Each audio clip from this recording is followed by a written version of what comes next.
Uma sombra se estende sobre Campinas. Uma decisão tomada sob o sol escaldante ecoará por toda uma vida.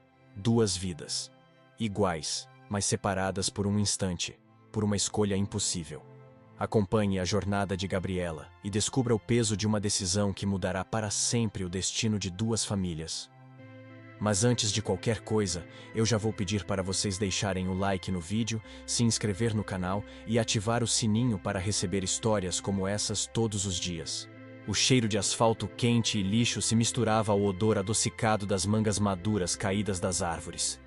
O zumbido das moscas e o barulho distante de um funk carioca completavam a sinfonia daquela tarde abafada em Campinas.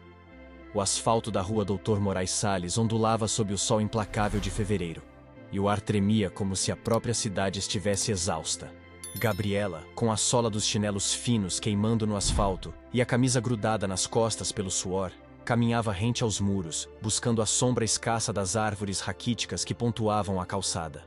A fome roncava em seu estômago, um tambor surdo que acompanhava o ritmo de seus passos lentos. A sola do seu chinelo, remendada com um pedaço de pneu, estava quase se desfazendo.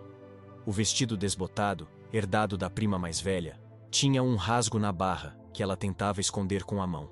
Catava latinhas de alumínio, um trabalho árduo e humilhante, mas que garantia alguns trocados para ela e a avó.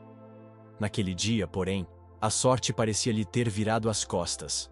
As ruas, normalmente repletas de restos de consumo, estavam estranhamente limpas. Foi então que ouviu o choro. Fraco, abafado, vindo de algum lugar próximo. Gabriela parou, seus sentidos aguçados pela vida difícil, buscando a origem do som. Seus olhos percorreram a rua até pousarem em um carro importado, um BMW preto, estacionado sob o sol impiedoso. Os vidros escuros impediam a visão do interior, mas o choro, agora mais audível, confirmava suas suspeitas. Havia uma criança ali dentro. Aproximou-se cautelosamente, colando o rosto no vidro. Conseguiu distinguir 2 bebês, gêmeos, presos em suas cadeirinhas. Um deles, o mais próximo da janela, agitava os bracinhos com uma pulseira de identificação reluzindo no pulso. O outro, mais ao fundo, estava imóvel, o rosto vermelho e brilhante de suor. Uma mecha de cabelo loiro, igual à do irmão, caía sobre sua testa. O pânico apertou o peito de Gabriela. Lembrou-se das histórias que sua avó contava, de crianças esquecidas em carros, sufocadas pelo calor. Precisava agir rápido. Tentou a maçaneta da porta traseira, trancada. A da frente também. Correu os olhos pela rua procurando algo que pudesse usar. Um pedaço de madeira, um arame, qualquer coisa. Só encontrava o reflexo do sol no asfalto, que a cegava ainda mais. O choro do bebê, agora um gemido fraco e desesperado, cortava o silêncio da rua. Quebrar o vidro de um carro era coisa séria. Poderia dar cadeia. Mas o choro a impedia de pensar direito. Olhou para os lados, buscando ajuda, uma alternativa. Nada. Só o silêncio e o calor implacável. A mão de Gabriela tremia enquanto fechava os dedos em torno de uma pedra grande perto do meio-fio. Com um golpe certeiro, estilhaçou o vidro lateral do BMW. O alarme disparou. Um som estridente que perfurou o ar parado. Gabriela não se importou. Alcançou o bebê mais próximo, o que usava a pulseira, e o puxou para fora, seus pequenos braços moles e quentes em suas mãos. Estendeu a mão para o outro bebê, querendo tocá-lo.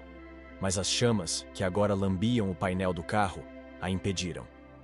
O calor era intenso, sufocante.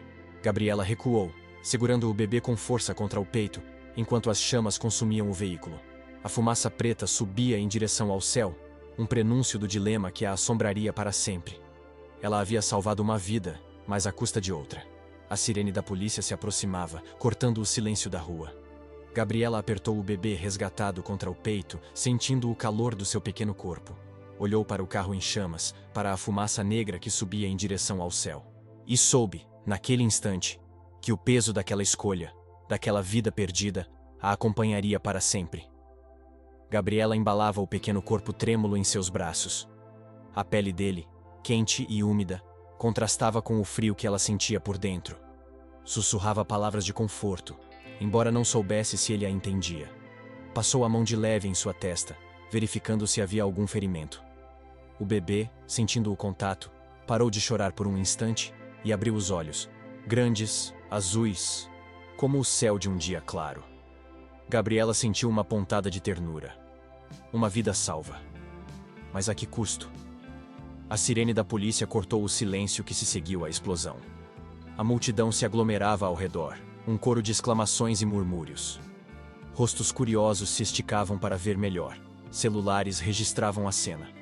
Uma mulher mais velha se aproximou, oferecendo uma garrafa d'água.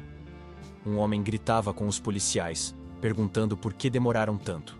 Gabriela se sentia sufocada, o olhar de todos sobre ela, como se fosse um animal exótico em exposição.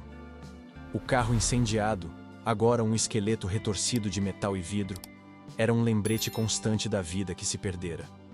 A culpa, uma serpente fria, começava a se enrolar em seu peito. Os policiais a cercaram, fazendo perguntas em tom áspero. Ela respondeu com a voz trêmula, as palavras tropeçando umas nas outras. Contou sobre o choro, a tentativa de abrir as portas, a decisão de quebrar o vidro. Mostrou-lhes o outro bebê, agora uma sombra enegrecida no que restara do banco de trás.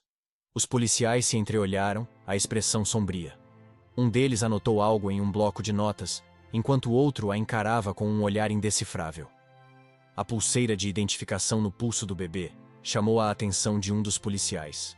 Ele a examinou cuidadosamente, lendo em voz alta o nome gravado. Henrique Castelo Branco. O sobrenome lhe soou familiar. Castelo Branco. Uma das famílias mais ricas de Campinas, donos de um império de empresas de construção. Um carro luxuoso, um Mercedes-Benz preto, parou bruscamente no meio da rua. Um homem e uma mulher saltaram de dentro, impecavelmente vestidos, a mulher com um tailleur Chanel e o homem com um terno Armani. A mulher, os olhos vermelhos e inchados, correu em direção a Gabriela, ignorando os curiosos e os policiais. "Meu filho!" gritou, a voz embargada pela emoção. Gabriela se encolheu, intimidada pela elegância e pela aura de poder que emanava do casal. Seu vestido desbotado e os chinelos gastos pareciam gritar sua pobreza em meio àquele cenário de riqueza. Tomou Henrique em seus braços. O apertou contra o peito, como se temesse que ele desaparecesse. "Meu filho", sussurrou, a voz embargada. O homem, com uma expressão grave, colocou a mão no ombro da esposa e se dirigiu a Gabriela. "Somos os Castelo Branco", disse, a voz rouca. "Você salvou nosso filho. Somos eternamente gratos." Gabriela entregou o bebê à mãe, evitando olhar para o carro incendiado. A fumaça ainda subia, negra e espessa, como uma lembrança da vida que se perdera. Sentiu um nó na garganta, as palavras presas em sua boca. Baixou o olhar para seus pés, os dedos sujos de graxa e fuligem.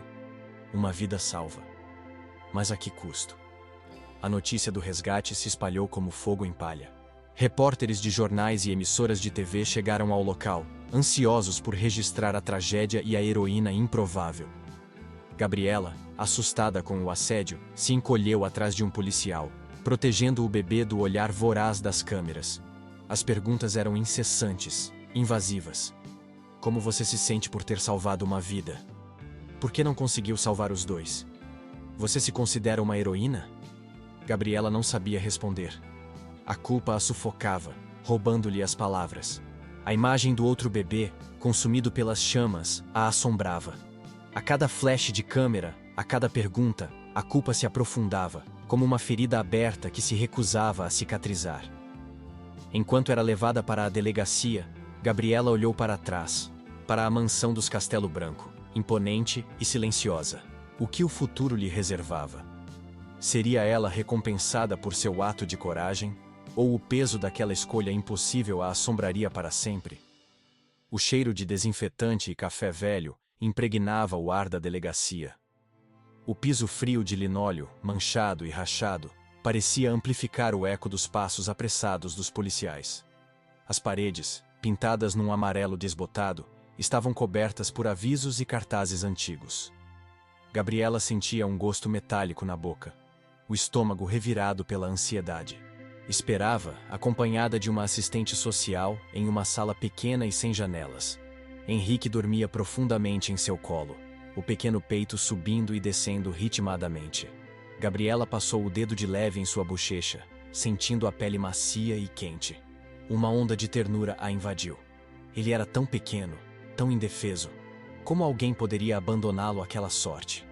A imagem do outro bebê, o rosto vermelho e sufocado, invadiu a mente de Gabriela. Fechou os olhos com força, tentando afastar a visão. Mas a lembrança persistia, como uma mancha escura em sua consciência. Ela havia salvado uma vida, mas à custa de outra. E esse pensamento a corroía por dentro. A porta se abriu e um casal entrou na sala. Eram elegantes, impecavelmente vestidos, os rostos marcados pela angústia. A senhora Castelo Branco usava um elegante vestido de seda, os cabelos loiros presos em um coque impecável. Suas joias, diamantes reluzentes, pareciam lançar fagulhas na sala modesta da delegacia. O senhor Castelo Branco, alto e imponente, vestia um terno escuro feito sob medida. Sua postura rígida e o olhar penetrante intimidavam Gabriela, que se sentia pequena e insignificante diante daquela demonstração de poder e riqueza. A mulher, os olhos vermelhos e inchados, correu em direção a Gabriela e tomou Henrique em seus braços. O apertou contra o peito, como se temesse que ele desaparecesse. "Meu filho", sussurrou, a voz embargada pela emoção. O homem, com uma expressão grave, colocou a mão no ombro da esposa e se dirigiu a Gabriela. "Somos os Castelo Branco", disse, a voz rouca. "Você salvou nosso filho. Somos eternamente gratos."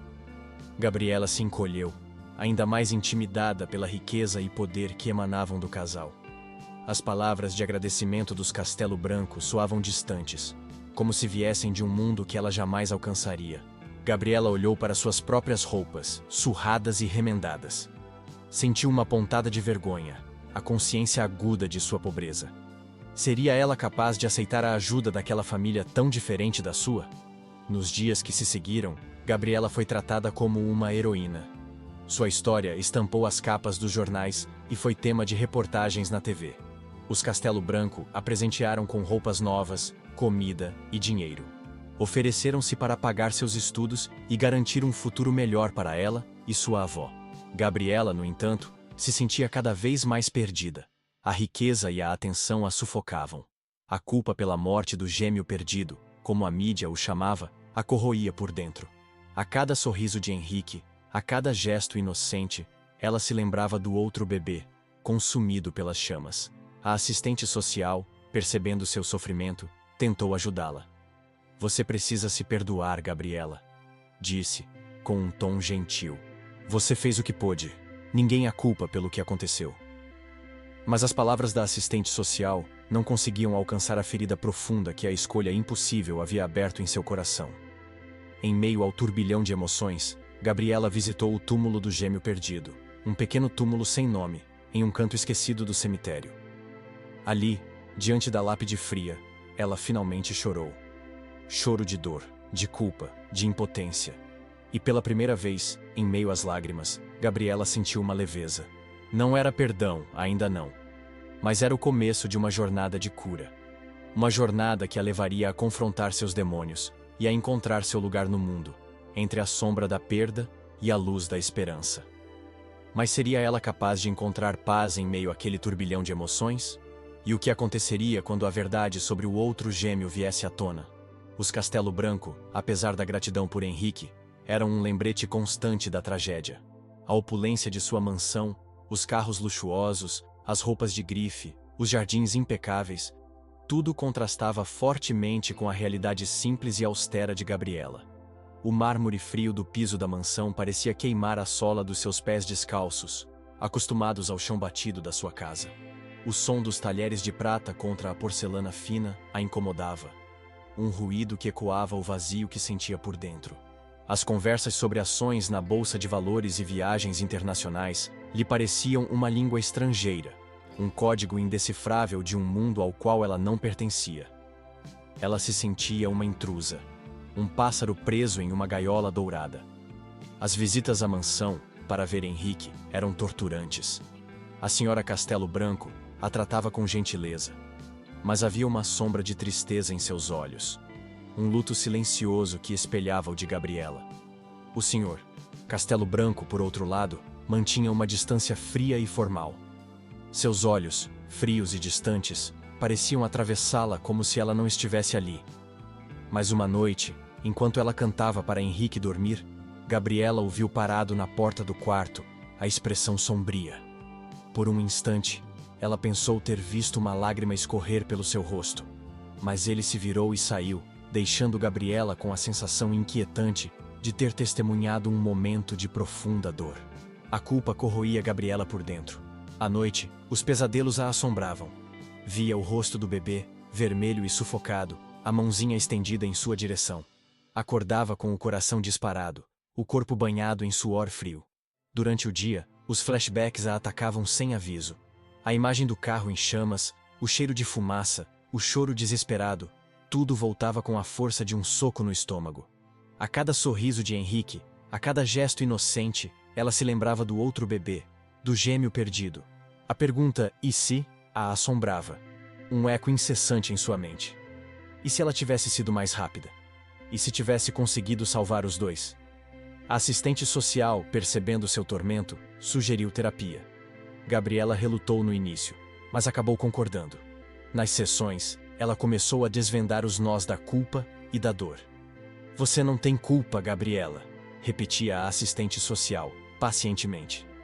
"Você fez uma escolha impossível, mas agiu com coragem e compaixão. Precisa se perdoar." Gabriela a olhava com ceticismo. "Como posso me perdoar?", perguntava a voz rouca. "Eu poderia ter salvado os dois, deveria ter tentado mais." A assistente social segurava sua mão com firmeza. "Você fez o seu melhor. Às vezes o nosso melhor não é o suficiente, e precisamos aprender a viver com isso." A psicóloga a ajudou a entender que ela não era responsável pela tragédia, que havia feito o que pôde em uma situação limite. A jornada de cura era lenta e dolorosa, como arrancar espinhos cravados na alma. Enquanto isso, a busca dos Castelo Branco pelo outro gêmeo continuava. Contrataram investigadores particulares, ofereceram recompensas, vasculharam hospitais e orfanatos. Mas a criança, como se tivesse evaporado no ar, permanecia desaparecida. Os investigadores particulares contratados pelos Castelo Branco vasculharam hospitais, orfanatos e abrigos, mas nenhum sinal do gêmeo perdido. A cada beco sem saída, a angústia da família aumentava. Mas Gabriela sentia uma inquietação diferente. Algo lhe dizia que havia algo mais por trás daquele desaparecimento. Uma peça do quebra-cabeça que ninguém parecia enxergar. A cada notícia de uma criança encontrada, a esperança dos Castelo Branco reacendia, para logo se apagar em decepção. Gabriela acompanhava a busca de longe, o coração apertado. Ela sabia que a verdade, quando viesse à tona, traria ainda mais dor. Um dia, durante uma visita à mansão, Gabriela encontrou um álbum de fotos da família Castelo Branco. Folheou as páginas, observando os rostos sorridentes, as viagens luxuosas, a vida perfeita que pareciam ter. Parou em uma foto dos gêmeos recém-nascidos, idênticos, aninhados um no outro. A semelhança entre eles era impressionante, como duas gotas d'água. Gabriela sentiu um aperto no peito. A culpa, que ela pensava ter começado a controlar, voltou com força total. Ela havia escolhido um e condenado o outro. E essa escolha, essa marca, a acompanharia para sempre. A angústia dos Castelo Branco pela perda do outro gêmeo se transformava em obsessão. A mansão, antes vibrante, agora era um mausoléu de lembranças e suspiros. Gabriela, testemunha silenciosa daquela dor, sentia a própria culpa se multiplicar. A cada olhar perdido da senhora Castelo Branco, a cada silêncio pesado do senhor, a cada canto vazio do quarto que deveria abrigar dois bebês, o peso da sua escolha a esmagava. Um dia, explorando o sótão da mansão, um espaço proibido que curiosamente lhe fora permitido vasculhar, Gabriela sentiu um arrepio percorrer sua espinha. O sótão era um reino de sombras e poeira. O cheiro de mofo e madeira velha impregnava o ar, misturado ao aroma adocicado de naftalina. Raios de sol esguios penetravam pelas frestas do telhado, iluminando partículas de poeira que dançavam no ar como fantasmas. Gabriela caminhava entre móveis antigos cobertos por lençóis brancos. Era como se o tempo tivesse parado ali, aprisionando segredos e memórias esquecidas. Mexendo em uma caixa de brinquedos esquecida, encontrou um diário. encadernado em couro desgastado. Suas páginas amareladas contavam a história de uma mulher consumida pela dor. Era o diário de outra mãe, a mãe biológica dos gêmeos. Uma história de amor proibido, uma gravidez indesejada e a decisão desesperada de abandonar os filhos. As palavras da mulher saltavam das páginas, queimando como brasas em sua pele. Gabriela sentiu um aperto no peito, a respiração presa na garganta. As mãos tremiam enquanto virava as páginas, os olhos percorrendo as linhas com uma avidez desesperada. A cada palavra, a culpa que a aprisionava se estilhaçava, dando lugar a uma onda de choque e incredulidade. Não era possível. Não podia ser verdade. Ela descrevia como havia deixado os bebês no carro, em um momento de desespero, com a intenção de voltar, mas o medo e a vergonha a impediram. A mãe biológica não sabia da fortuna dos Castelo Branco. Acreditava ter deixado os bebês próximos a uma igreja, na esperança de que fossem encontrados e acolhidos. A verdade, crua e dolorosa, atingiu Gabriela como um raio. A culpa que a aprisionava começou a se dissipar, dando lugar a uma nova compreensão. Ela não havia escolhido entre a vida e a morte, mas sim se deparado com uma tragédia já anunciada. A escolha impossível não fora dela, mas de uma mãe desesperada, encurralada pelas circunstâncias. Gabriela levou o diário à senhora Castelo Branco. A mulher leu em silêncio, as lágrimas escorrendo pelo seu rosto sem que ela parecesse notar. Seus ombros tremiam, a respiração entrecortada por soluços silenciosos. Quando terminou, ergueu os olhos para Gabriela, o olhar carregado de uma dor profunda, mas também de uma imensa gratidão. Ela o amava. Sussurrou, a voz embargada. Tentou voltar, mas não conseguiu. As palavras pairavam no ar, pesadas como o silêncio que se seguiu. Um silêncio quebrado apenas pelo choro de Henrique, alheio à tempestade de emoções que se abatia sobre os adultos. O senhor Castelo Branco ouviu a história em silêncio, o rosto impassível. Mas Gabriela percebeu um tremor em suas mãos, um leve cerrar dos lábios. Ele não disse nada, mas seus olhos, antes frios e distantes, agora pareciam marejados.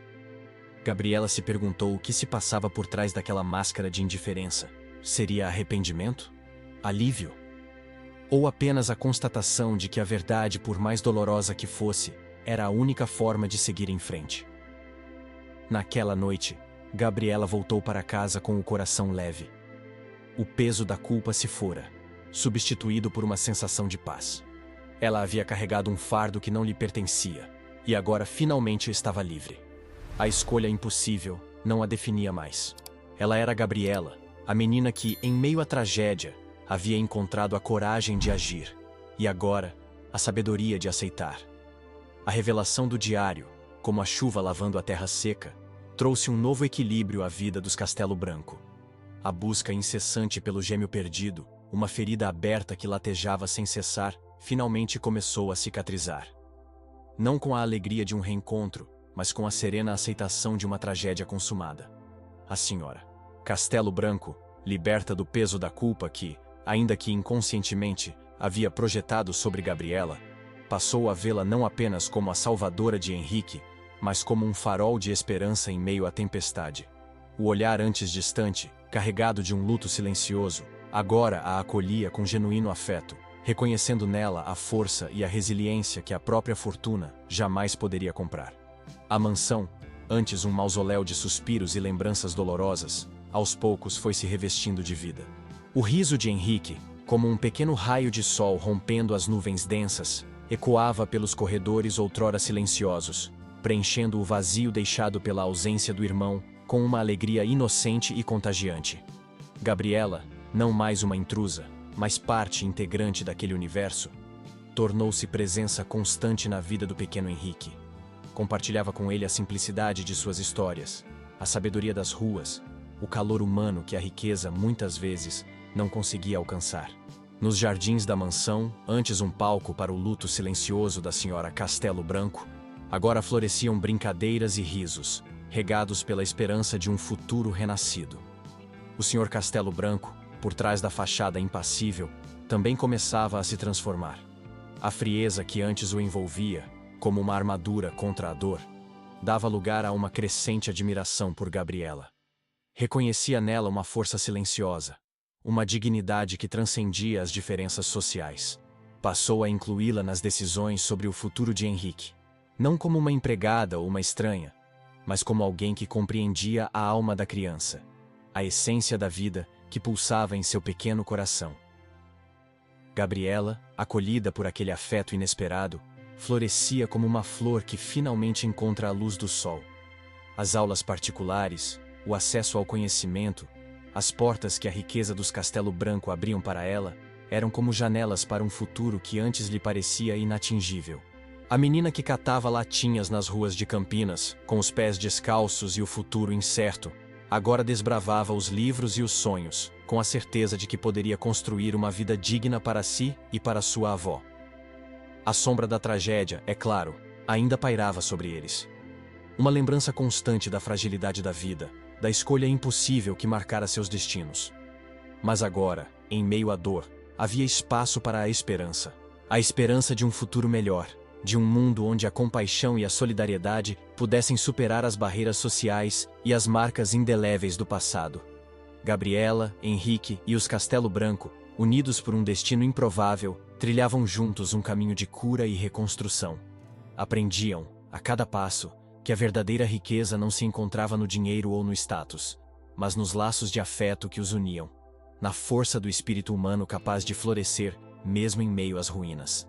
Anos se passaram, tecendo uma nova narrativa sobre a vida de Gabriela e dos Castelo Branco. Henrique, agora um jovem à beira da vida adulta, carregava consigo a marca indelével do resgate, uma lembrança silenciosa da menina que lhe dera uma segunda chance na vida.